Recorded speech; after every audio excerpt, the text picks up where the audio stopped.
इतना काम हुआ है कि 70 सालों में इतना काम नहीं हुआ। 70 करोड़ बेरोजगार क्यों घूम रहे हैं देश में? उनकी सनक है कांग्रेस पार्टी, मोदी जी की भी। इनका पूरा प्रयास 10 सालों से ये रहा है कि लोकतंत्र को कमजोर करेंगे। बीजेपी भी अब हम अपने इमेजिनेशन का हमारा मैनिफेस्टो गिना रही है, भैंसों की बात कर रही है, ये वो जो हमारे मैनिफेस्टो में है ही नहीं। बीजेपी अपना मैनिफेस्टो क्यों नहीं गिनाती?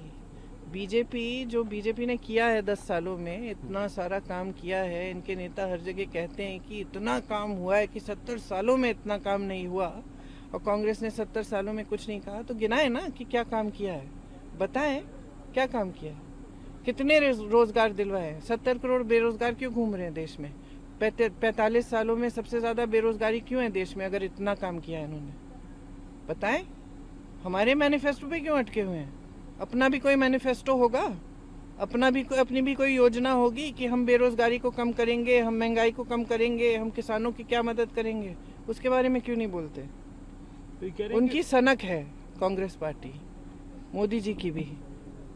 यही बातें करते रहते हैं और हमेशा ध्यान भटकाने की बात करते हैं।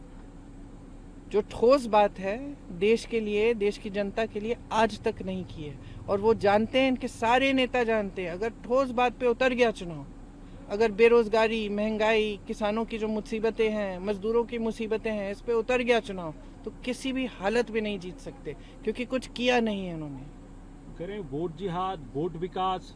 स्मृति ईरानी कह रही है कांग्रेस की लेगेसी ये रही है कि हिंदुओं की पॉपुलेशन कम हो गई, उसके साथ साथ आप भी वही फिजूल की बातें कर रहे हैं। रिजर्वेशन की बात को कह रहे हैं कि हम आएंगे तो रिजर्वेशन, हम मुसलमानों का रिजर्वेशन कम करेंगे। संविधान बदलने की बात किसने की?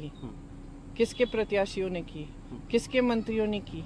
कौन से मंत्री के साथ मोदी जी रोड शो कर रहे थे जिसने कहा कि हमें 400 सीट दोगे तो हम संविधान बदलेंगे? किसने कहा ये? क्यों बदलना चाहते हैं संविधान? संविधान अधिकार देता है, आरक्षण देता है, आंदोलन का अधिकार देता है। इसलिए बदलना चाह रहे हैं क्योंकि जनता को कमजोर करना चाह रहे हैं, क्योंकि इनका पूरा प्रयास 10 सालों से ये रहा है कि लोकतंत्र को कमजोर करेंगे ताकि इनकी सत्ता बनी रहे। क्योंकि क्या जो परिस्थितियां बन रही हैं इस देश में, जनता समझ रही है, जनता जानकार है, जागरूक बन रही है। जनता समझ रही है कि अगर इस तरह से चलता जाए तो लोकतंत्र भी संकट में है।